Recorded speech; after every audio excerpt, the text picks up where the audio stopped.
End days, and they're some of the best days of my life. And we were heading all over Europe playing in tournaments. It was like a family. I was there 3 times a week. I grew up with these people, and they were massive. Around 1.5 million boys play organized youth football in England, but fewer than 200 will become professional players. That's 0.012%. Of those remaining, just 1 in 6 will play the game professionally by the age of 21. Only 1 of every 200 players who enter the academy system will have a career in football. Why do clubs spend millions on academies that almost never pay off? How does a case enter the system? What happened on that journey? I'm gonna go and I tell the story behind the business of football. But to understand how this system works today, we have to go back to 2011. Back then, English football had a rule called the Geographical Protection Rule. It limited how far clubs could recruit young players from. If you were under 11, clubs could only sign you if you live within about an hour. Under 16, about 90 minutes. The idea was simple: protect the local talent, give smaller clubs a chance. But then came to 2010, England lost 4-1 Germany and World Cup. Top clubs argued that the existing system restricts access to elite talent and ultimately held back national performance. So in October 2011, a vote was held across all 72 Football League clubs. Most smaller clubs were against the change, but the Premier League made its position very clear. Agreed to the reform, or lose around £5 million a year in youth funding. No doubt about it, the proposal passed. And this new system is called the Elite Player Performance Program. Instead of just 2 levels, academies are now split into 4 categories. Category 1 down to Category 4. And the gap between them is massive. Category 1 academies receive at least £780,000 a year in central funding from the Football Association and the Premier League. This covers roughly 30 to 40% of total costs. But the real spending goes far beyond that. Top clubs can spend over £4 million per season just to run their academies. Category 4 academies receive funding starts at around £100,000. The gap is very huge, but even lower tier academies can still cost a million to operate. All of this added up to a very considerable investment. The main source of this central funding comes from a 4% levy on transfer fee spending, especially in recent years. And the scale of family capital keeps growing, transfer spending is also increasing. Back to the beginning. Produce someone like Duncan Rice, that's £100 million in pure profit. £50 million for 10 years of failure, paid for by 1 success. Brutal. It's a loop. More money gets you better facilities and players. They turn into stars, and Sillingham just keep it all going. Clubs like Brentford and Bournemouth used to be in lower categories because they had shut down or restructured their academies. Bournemouth managed to reach Category 1 in 2022, while Brentford is still working on improving its Category 2 setup. To understand what it feels like inside the system, let's follow one player, Sam. Sam shows strong potential and at age 10, lives in London. Although a club like Man City identifies his talent, recruitment rules restrict players under U11 to within a 1-hour travel distance. So Sam could only join a local Category 3 academy. At this stage, his parents signed the annual registration form and were informed of a 7-day cooling-off period. After registration, Sam received a PRI's ID card. He continued attending primary school as usual, trained 4 hours per week, and went home on time for dinner every day. Just a case playing football. That's the system's final safeguard for childhood. The Elite Player Performance Plan uses distance rules to stop big clubs from snapping up talent too early. So at that stage, Sam is still a student first, and only then a footballer. At the age of 13, Sam's training time increased to 5 to 7 hours per week. At this point, a scout from Chelsea privately approached Sam's father, promising that if Sam transferred to Chelsea, they would buy him a family house and arrange him a job as club bartender. It was a huge temptation, but Sam's dad turned it down because he knew that crossing that line would get Chelsea hit with a ban and Sam himself could be suspended. At the age of 14, Sam's talent attracted attention of Liverpool.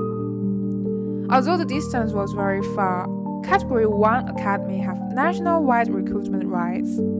This time, Sam wanted to leave, but his original academy didn't agree. Therefore, Liverpool has to pay the original academy a fixed competition fee, about £44,000 in total. That £44,000 Liverpool paid to his former club is part of the system designed to protect lower-tier academies. So officially, Sam said goodbye to London. After joining Liverpool, Sam chose a full-time training model. His weekly coaching time reached 12 hours. Finally, on the day he turned 16, Liverpool signed a 2-year scholarship agreement with Sam. He began earning about £300 per week and lived in accommodation provided by the club. On the day of his 17th birthday, he signed his first professional contract. At this point, Sam's name on the transfer market isn't worth a few £1,000s anymore. It's now a commercial asset valued in tens of millions. If Arsenal wanted to sign him, they have to pay a fee big enough to change the club's future. This is the first day of Sam being an adult, and the moment things start to change in a deeper way. From here on, he's not just a case anymore, he's basically a number on Liverpool's balance sheet, going up and down in value. This is what the English Academy really about.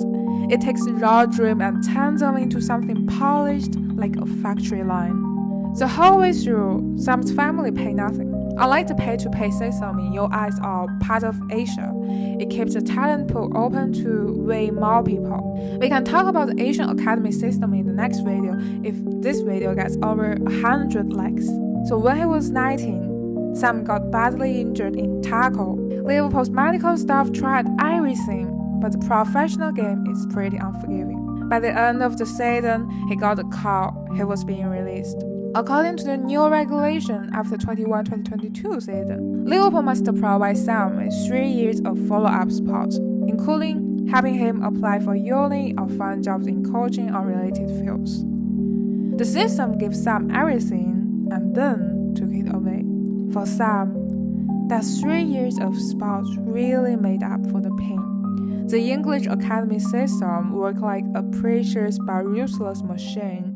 It strips away a normal life path, but at the same time gives him a platform and security most people could never reach. In reality, in 2020, former Man City Academy player Jamari Winston killed himself, aged 18. He had been released from the club academy 2 years previously after a long-term injury. If we know that only around 100% of cases will make it to 70 and earn a professional contract, would we still be willing to let our own children to walk down this one-way path? Their success depends not just on talent, but also on luck. There's a few details here that needs attention. The first one is development pathway.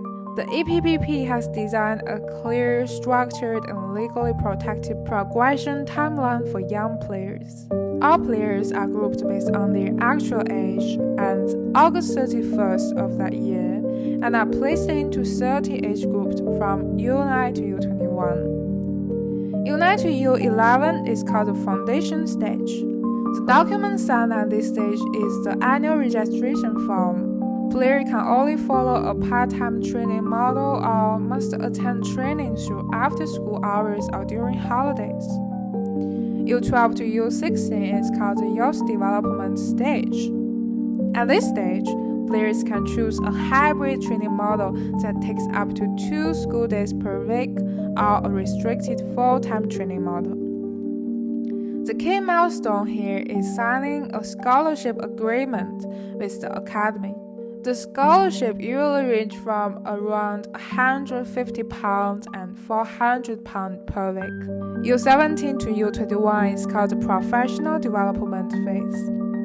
At this stage, players will sign their first professional contract with salary starting from £1,000 per week up to several thousand. At this point, players can only follow a full-time training model.